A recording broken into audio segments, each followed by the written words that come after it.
우리가 영어에 이런 말을 이제 가끔 쓰죠. It's none of your business. 그러죠. It's none of your business. 당신이 상관할 일이 아닙니다. 이렇게 번역이 되겠고요. 또는 좀 더 짧게 너는 알 바 아니야. 이렇게 되고, 요거를 세 자로 줄여서 말하면 어떻게 할까요? 세 자로. It's none of your business. 누가 여기 앉는 관심 꺼.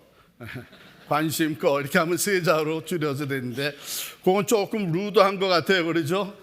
그런데 젊은 친구들이 그 얘기를 그렇게 많이 하더라고요. 아이, 관심 꺼. 오늘 말씀에 보면 바로 그런 내용이 나와요. 베드로가 본문에 등장하는 인물입니다.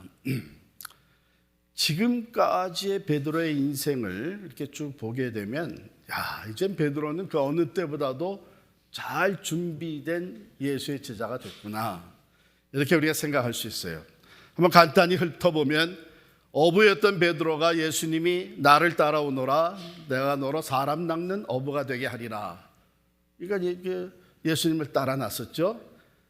그러면서 많은 것을 예수님으로부터 가르침을 받으며 배웠고, 그리고 놀라운 일들을 경험했습니다. 그렇죠? 예수님이 하늘과 땅의 권세를 가지시고 행하신 그 모든 기적들, 그걸 다 경험을 했어요. 12제자가 같이 그런 삶을 나누는데, 그 중에서도 베드로는 소위 얘기하는 이너서클, 베드로와 요한, 야고보, 이 세 사람 이너서클 중에 한 사람으로서 다른 제자들이 경험하지 못한 것까지 경험을 했습니다. 가령 예를 들어서 변화산상에서 예수님이 변화된 것도 경험을 했어요. 그러니까 제자 중에 수제자급에 속한다 볼 수 있는 베드로, 그는 예수님이 십자가의 고난을 앞에 두고 제자들에게 경고하실 때에 이런 경고를 하셨잖아요. 이제 그 목자를 치리니 양들이 다 흩어지리라. 즉 예수님이 붙잡혀 가실 때에 제자들이 다 흩어질 것을 얘기해 주셨을 때에 베드로는 아주 자신 있게 얘기했죠. 다 버릴지라도 나는 그리하지 않겠나이다. 예수님께서 베드로에게 퍼스널리 또 예고를 해 주십니다. 오늘 이 밤 닭이 2번 울기 전에 내가 나를 3번 부인하리라. 그때도 베드로는 자신만만했어요. 그래서 힘있게 말했다, 이렇게 기록이 되어 있는데, 어떤 말을 했냐면 내가 주와 함께 죽을지언정 주를 부인하지 않겠나이다. 그랬던 베드로가 그만 예수를 모른다고 3번씩이나 부인을 했습니다. 예수님이 가장 고독하고 고통을 당하시는 그때에 따라가기는 끝까지 따라갔는데, 그만 거기서 예수를 모른다고 3번씩이나 부인하는 제자로서는 아주 치명적인 죄를 졌죠. 그것으로 말미암아 그는 나고자 제자로서 또 그 인생의 실패자가 된 거나 마찬가지였습니다. 그런데 부활하신 주님을 베드로가 만나고 부활의 증인이 됐습니다. 그럼에도 불구하고 오늘 요한복음 21장 맨 앞부분에 보면 이런 말이 기록이 돼요. 21장 맨 앞부분, 이것은 부활하신 후에, 부활하신 주님을 만난 후에 이야기입니다. 그 후에 예수께서 디베랴 호수에서 또 제자들에게 자기를 나타내신 일은 이러하니라. 시몬 베드로와 디두모라 하는 도마와 갈릴리 가나 사람 나다나엘과 세베대의 아들들과 또 다른 제자들이 함께 있더니, 예수 부활하신 주님을 만난 사람들이 같이 있는 자리에서 3절에 보면 시몬 베드로가 나는 물고기 잡으러 가노라. 어부의 생활로 돌아가는 거예요. 자기가 지은 죄가, 자기가 지은 이 치명적인 잘못으로 인해서 그는 부활하신 주님을 만났지만 스스로 예수의 제자라고 할 자격이 더 이상 없다, 이렇게 판단한 것이죠. 그런데 주님이 거기에 찾아오셨어요. 그리고 우리가 잘 아는 대로 3번씩이나 내가 나를 사랑하느냐, 내가 나를 사랑하느냐, 내가 나를 사랑하느냐 물으시면서 내 어린 양을 먹이라, 내 양을 치라, 내 양을 먹이라, 이 양들은 바로 얼마 전에 예수님께서 생명을 쏟아 바쳐 주신 양들, 귀한 양들입니다. 그런데 그 양들을 베드로에게 맡겨주셨다고 하는 것은 베드로의 잘못을 다 용서하시고 회복시켜 주시는 사건이에요. 얼마나 참 베드로에게 큰 위로와 또한 새로운 용기가 되었겠습니까? 그러고 나서 예수님이 18절 19절에 보면 이런 말씀을 하십니다. 우리 다 같이 읽을까요? 18절 19절입니다. 시작. 내가 진실로 진실로 내게 이르노니 내가 젊어서는 스스로 띠뛰고 원하는 것으로 다녔거니와 늙어서는 내 팔을 벌리리니 남이 내게 띠띠우고 원하지 아니한 것으로 데려가리라. 이 말씀을 하시면 베드로가 어떠한 죽음으로 하나님께 영광을 돌릴 것을 가리키심이라. 이 말씀을 하시고 베드로에게 이르시되 나를 따르라 하시니. 이것은 베드로가 순교하게 될 것을 말씀하신 거예요.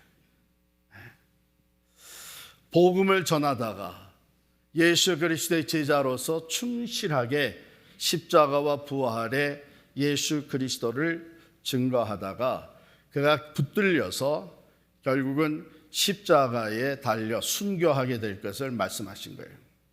이 말씀을 하시면서 베드로에게 나를 따르라 19절 마지막에 이렇게 기록이 되어 있습니다. 베드로가 따르는 거예요. 받은 은혜가 너무나 감사하고 회복시켜 주신 그 사랑과 은혜에 힘입어서 그는 정말 자기가 말한 대로 죽을지언정 내가 주를 따르겠다. 순교를 각오하고 주를 따릅니다.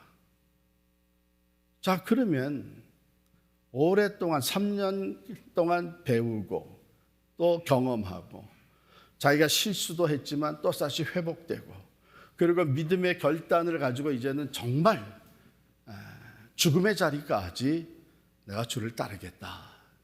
그럼 다 된 거 아니에요? 다 된 거예요. 그런데 오늘 말씀 20절에 보면 이런 기록이 있습니다. 베드로가 돌이켜. 그러니까 그 주님이 따르라 해서 그 주님을 따르다가 돌이켜서 누구를 봤나 하면 함께 따르는 제자 중에 한 사람 사도 요한을 본 거예요. 사도 요한을 보면서 베드로가 궁금증이 생겼어요.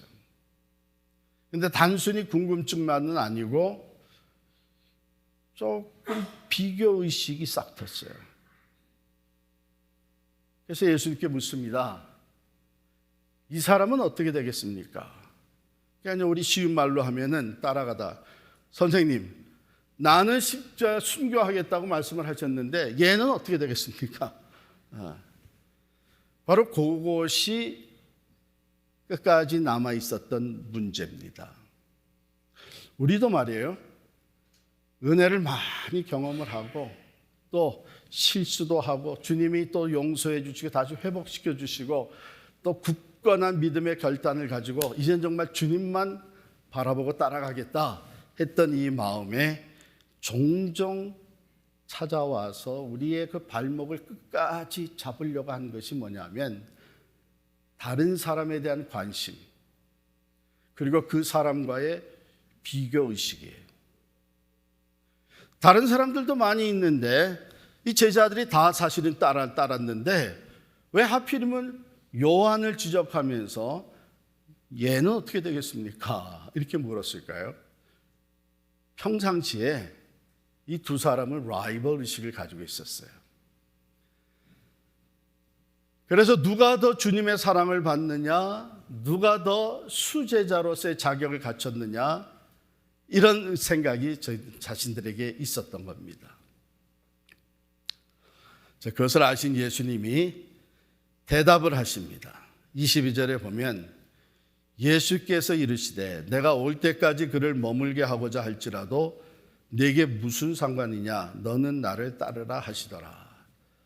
이 말씀이 형제들에게 나가서 그 제자는 죽지 아니하겠다 하였으나 예수의 말씀은 그가 죽지 않겠다 하신 것이 아니라 내가 올 때까지 그를 머물게 하고자 할지라도 네게 무슨 상관이냐 하신 것이라 그랬어요.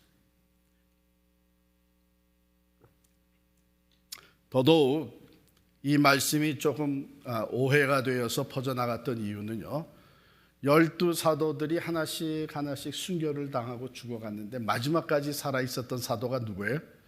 요한이에요. 그러니까 사람들의 생각, 정말 그때 얘기하신 것이 이 의미인가?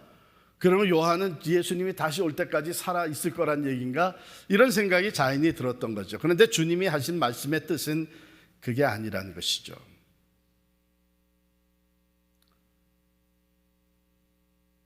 다른 사람 보지 마라.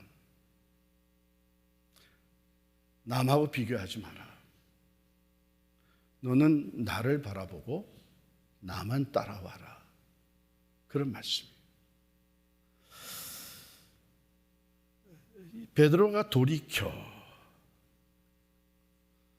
우리가 주님을 섬기다가 돌이켜서 상황을 바라보기도 하고 다른 사람을 보기도 하고 이러면서 비교하기도 합니다. 그때에 우리의 삶에는 어떤 현상들이 일어나면 다른 사람하고 비교해서 내가 조금 우월하다 느껴지게 되면 행복감이 찾아와요. 다른 사람을 비교해서 내가 좀 모자라다 하게 되면 불행감이 와요. 이게 우리 인간의 모습입니다. 이게 상대적인 행복감 또는 상대적인 불안과 불행, 이것이 우리에게 있는 거예요. 그런데 이게 거기서 그치는 것이 아니라 내가 다른 사람보다 좀 우월하다 해서 행복감이 들어올 뿐만 아니라 교만해지기 쉬운 것이 우리 인간입니다. 또 반대로 내가 좀 모자라다 하게 되면 의욕을 상실하기 쉬운 것이 또 우리 인간의 모습입니다. 주님은 그것을 너무 잘 아셨어요. 그래서 베드로에게 그게 너랑 무슨 상관이야? It's none of your business. 너는 나만 바라보고 따라와라. 그런 말씀이에요. 여러분, 미국의 복음주의 리더들, 복음주의 리더의 대표적인 분으로 존 파이퍼 목사님을 우리가 들 수 있어요. 존 파이퍼 목사님이 휘튼 대학에 다니실 때에 여전히 기억하고 있는 것은 그 대학교에 붙여졌던 한 문구입니다. 엘리엇 헐이라고 하는 분이 쓴 건데, 사랑한다는 것은 비교를 멈추는 것이다. 사랑한다는 것은 비교를 멈추는 것이다.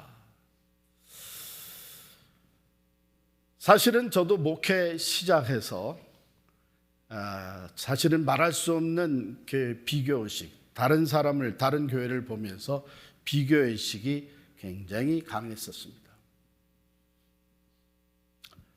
왜냐하면 제 마음에는 내가 모든 면에 뛰어나는 목회자가 되어야 되겠다 하는 야망이 있었던 것이죠. 그래서 누가 설교를 잘한다고 하게 되면 내가 즉시 그 사람과 비교가 되는 거예요.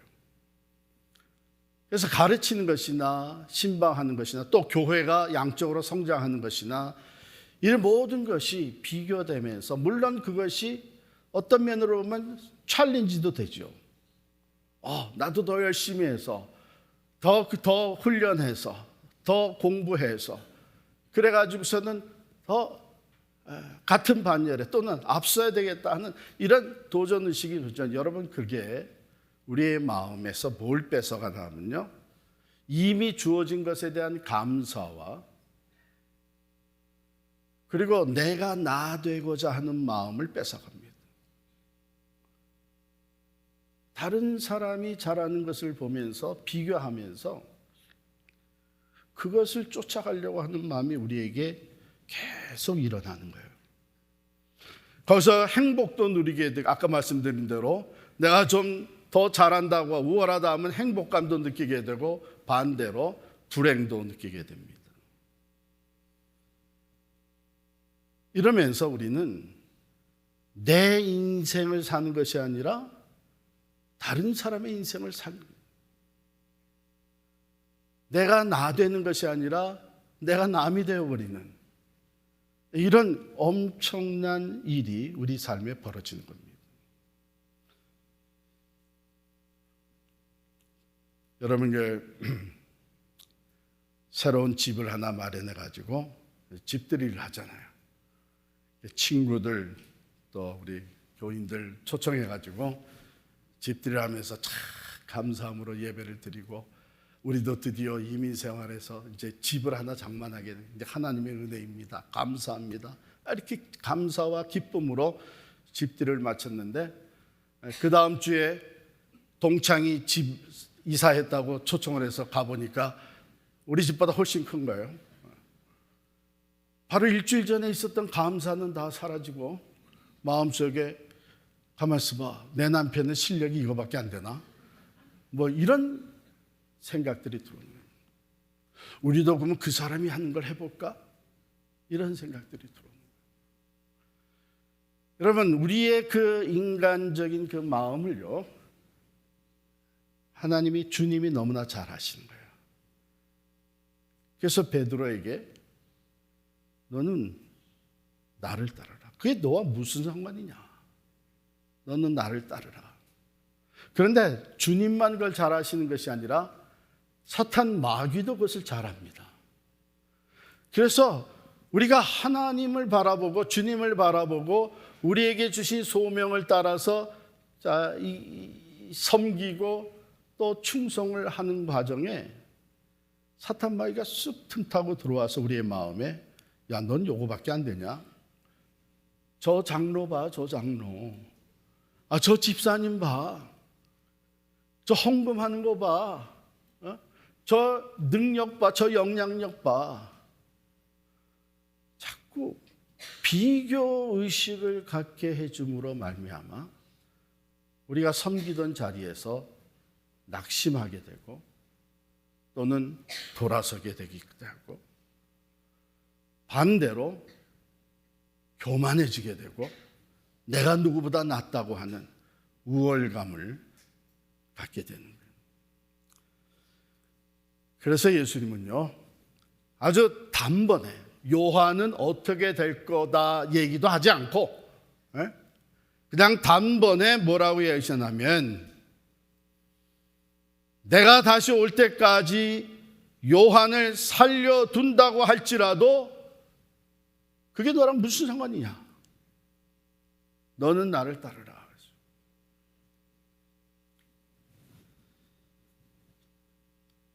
어떻게 보면 베드로가 참으로 이제는 모든 것을 다 경험하고 십자가와 부활의 그 주님을 정말 제일 앞에서 경험을 하고 자기의 그 잘못과 실수와 치명적인 죄도 다 용서받고, 그 다음에 앞으로 정말 죽을지언정 주를 따르겠다고 하는 결단까지 하고 따르지만 마지막까지 발목을 잡은 게 바로 이거예요. 우리도 그렇잖아요. 내가 받은 은혜가 특별하고 내게 주어진 직분이 너무 감사하고 그래서 열심히 충성되게 섬기다가 나도 모르게 돌이켜 다른 사람을 바라보고, 저 사람은 물질 나보다 더 많이 봉사하네. 나이, 역시 젊은 사람들이 일을 해야 돼. 경험, 난 경험이 하나도 없어. 내가 무슨 일을 할 수 있어?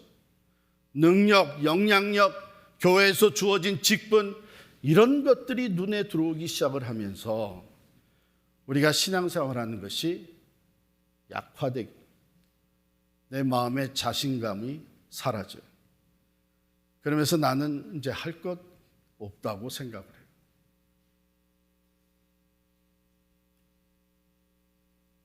잘 들으시기 바랍니다.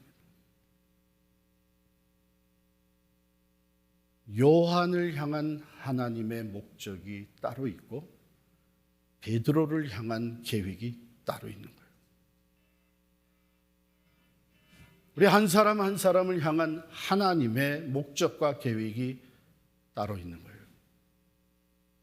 우리는 이것을 발견하고 그것을 소명으로 받아서 주님을 따라가는 것입니다. 다른 사람 바라보면서 비교하는 것은 내 신앙이 아닌 내 신앙, 나를 부르시고 나를 통해서 역사하시기를 원하시는 그 하나님의 뜻과 목적을 내가 온전히 이루어가는 것이 바로 내 신앙이고 내 섬김이고 내 삶의 가치가 되는 것입니다. 여러분, 분명히 우리가 기억해야 될 것은요, 하나님이 우리를 이제 평가하실 때에 능력의 차이에 따라 평가하는 거 아닙니다. 소유의 차이에 따라서 또는 경험의 크고 많은 것, 그걸로 평가하는 것이 절대로 아닙니다. 하나님이 우리를 평가하시는 것, 주님께서 우리를 평가하시는 것은 It's a faithfulness. 얼마나 신실했느냐. 하나님의 부르심에, 하나님이 내게 맡겨주신 그 은사에 내가 발견한, 하나님은 나를 통해서 이러한 뜻을 이루시기를 원하신다고 하는 그 소명에 내가 얼마나 신실했느냐 하는 것이 궁극적인 평가입니다.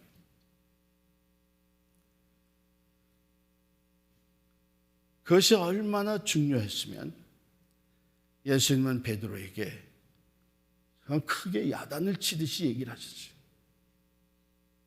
내가 올 때까지 그를 머물게 하고자 할지라도 내게 무슨 상관이냐. 여러분, 이 음성을 우리가 들을 수 있기를 바랍니다.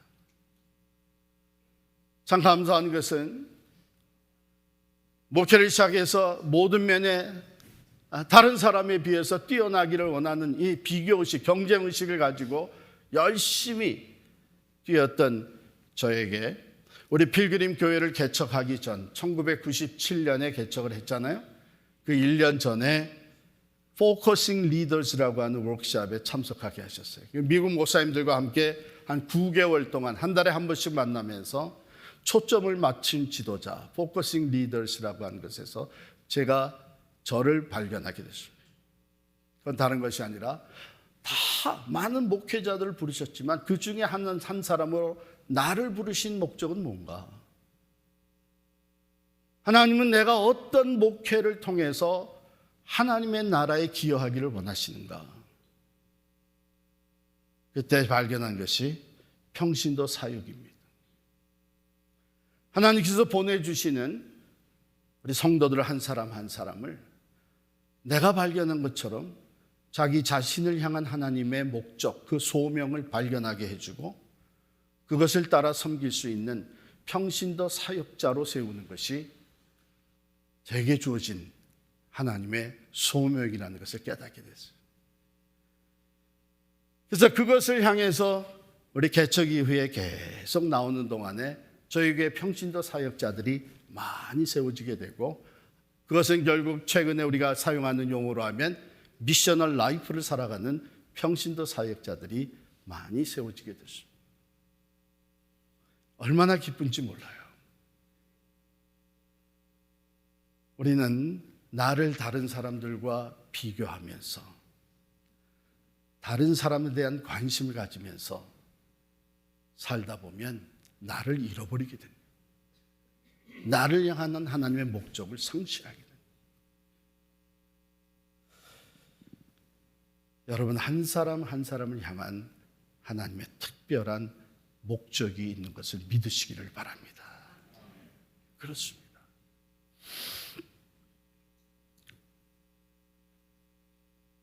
우리 모두는 다 하나님이 독생자 예수 그리스도를 내어주시기까지 사랑하는 하나님의 자녀들입니다. 그리고 우리 모두를 다 하나님 나라를 위한 일꾼으로 부르셨어요. 그런데 우리가 일하는 사람들이 모이는 데 가면은 그 사람들이 다 똑같은 일을 하고 있는 것이 아니죠. 자기에게 주어진 능력, 재능, 기술, 경험, 이것에 따라서 일을 다 분담해서 집을 세우고 건물을 짓고 하는 것 아니에요. 그와 같이 하나님께서는 우리 한 사람 한 사람을 향한 특별한 계획을 가지시고 사명을 줘요. 우리는 그것을 먼저 발견할 수 있기를 바랍니다. 그래서 그것을 위해서 살아갈 수 있게. 다른 사람하고 비교하는 동안에 때로는요, 이 비교의식이 너무 커지고 거기에 따라서 나 자신의 부족함에 눌리기 시작을 하면 많은 사람들이 우울증으로 빠져들어갑니다. 자기의 존재 가치를 상실하고 자기가 할 수 있는 일이 없다고 생각합니다. 전 참 감사한 것이 우리 교회에 많은 연로하신 분들도 자기의 소명을 발견하고 내 남은 삶을 그것을 위해서 살아가는 계속 늘어나고 있는 것이 얼마나 감사한지 모릅니다.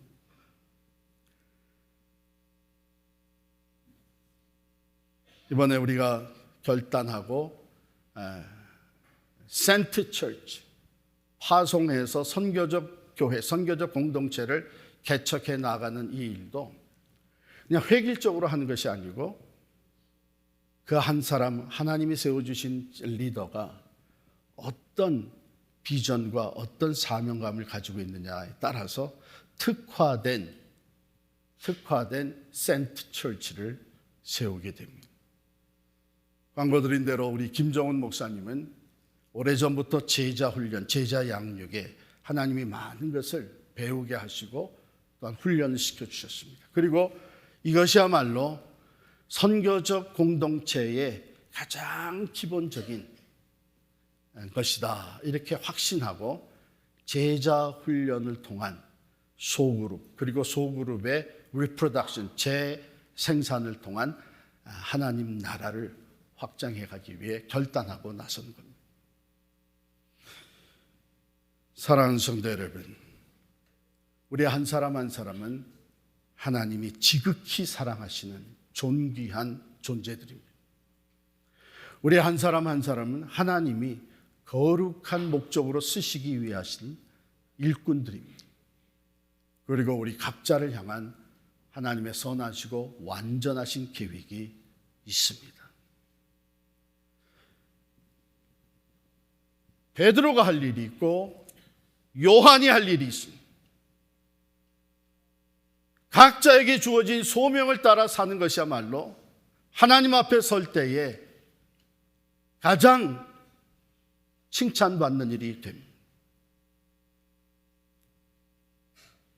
제가 오래전에 알게 된 이야기 하나를 들려드리겠습니다. 한 어머니가 일찍이 남편을 떠나보내고 외동딸 하나를 데리고 살게 됐어요. 교회 다니면서 신앙으로 딸을 잘 키우고 또한 모든 어려움과 힘든 것을 주님께 맡기면서 믿음으로 생활을 하고 있었습니다. 근데 어렸을 때 잘 따라왔던, 교회를 따라왔던 이 딸이 중고등학생이 되면서 교회를 안 나가기 시작하는 거예요. 교회 나가야지. 엄마, 내가 우선 입시 준비를 하고 그래서 좋은 고등학교에 들어가면 그때 교회 나갈게. 그래서 엄마는 또 그 사랑하는 마음으로 계속 기도만 하는 거예요. 좋은 고등학교 입학을 했어요. 이제 교회 나가야지. 엄마, 고등학생이 돼 보니까 이제 더 중요한 게 좋은 대학에 들어가야 돼. 그러니까 내가 좋은 대학에 들어간 다음에 그러니까 엄마가 또 속상하지만 일단 어쩔 수 없이 그냥 기도만 하는 거예요. 이 마음을 바꿀 수가 없는 거예요. 기도만 하는. 딸이 결국은 좋은 대학에 입학을 하고 대학을 졸업했을 뿐만 아니라 박사학위까지 갖게 됐어요. 그러고서는 좋은 회사에서 불러줘가지고 아주 좋은 대우를 받으면서 사회생활, 취직을 하게 됐습니다. 엄마가 이제 내가 원하는 거 다 됐으니까 이제 교회에 나가자. 딸이 더 이상 할 말이 없어서 그래요 어머니, 그러면 다음 주일에는 제가 제 차로 어머님을 모시고 교회 가겠습니다. 어머니가 잠이 안 오는 거예요. 너무 좋아서. 그저 그 주일을 기다리는데 주일 아침 딸이 운전을 하고 그 옆에 차 타고 교회를 가는데 온 세상을 다 얻은 기분이에요. 너무 기쁘고 감사합니다. 그 어느 때보다도 큰 은혜를 받으면서 예배를 드린 어머니가 이제 예배 후에 이제 친교실에 가서 사람들을 인사를 나누고 제 딸입니다. 그동안 같이 기도해 주셔서 고맙습니다. 뭐 이런 얘기도 하면서 소개를 한 다음에 내가 늘 하던 일을 좀 하고 가야 될 테니까 그동안 너 여기 친교실 좀 기다려라. 어머니는 그러고 이제 부엌 봉사하는 일을 위해서 들어갔어요. 그동안에 이 딸은 그 친교실에 여기저기 다니면서 그 사람들이 하는 이야기를 여기 얘기도 듣고 저기도 듣고 그러면서 시간을 보내고 기다렸어요. 그리고 어머니가 다 마치고 차를 타고 집으로 돌아가는 길에 어머니가 딸에게 물었어요. 교회 가니까 좋지. 엄마 말할 수 없이 기뻤다. 감사하다. 너 정말 고맙다. 근데 딸이 아무 대답도 안 하는 거예요. 그래서 왜 무슨 일이 있었나 하고서 이제 집에 도착했는데 집에 도착해서 들어가 딸이 엄마에게 이렇게 얘기를 하는 거예요. 엄마, 내가 이제 좀 돈도 많이 벌고 이제 사회생활 이제 든든히 하게 됐으니까 내가 엄마를 정성껏 모실 겁니다. 그렇게 할 테니까 이제 교회 나가지 마세요. 큰 충격을 받았어요. 왜 그러냐? 그랬더니 엄마가 부엌 봉사하는 동안 내가 친교실에서 여기저기 기다리면서 모여서 하는 얘기들을 들었는데 예배를 드리고 나서 그 사람들이 나누는 얘기가 바람직하지가 않습니다. 모여서 다른 사람 험담도 하고 자기 자랑도 하고 세상 얘기하느라고 바쁘고 그런 것은요, 어머님 다른 데 가서도 얼마든지 더 좋은 데가 있습니다. 그런데 교회 나가지 마세요. 이 어머니가 이 얘기를 듣고 너무 충격을 받았어요. 그래서 가만히 생각하다가 딸에게 이렇게 얘기를 했습니다. 나는 지금까지 평생 예수님만 바라보고 교회를 다녔는데 너는 하루 나가서 참 보고 들은 것도 참 많구나.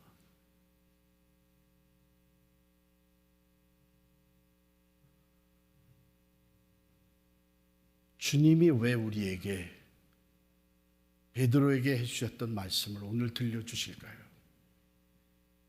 너는 나를 따르라.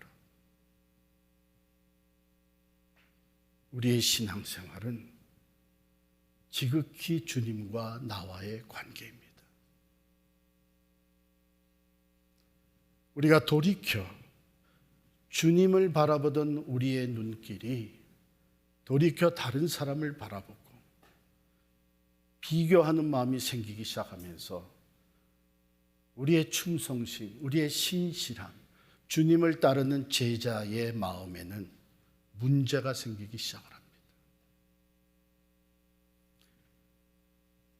오늘 이 말씀, 하나님께서 나를 사랑하시고 나를 부르셔서 또한 나를 통해서 이루고자 하시는 하나님의 목적이 있다는 것을 기억하시고 여러분과 제가 오직 주님만 바라보고 따라가는 신실한 주의 제자가 되시기를 간절히 축원합니다.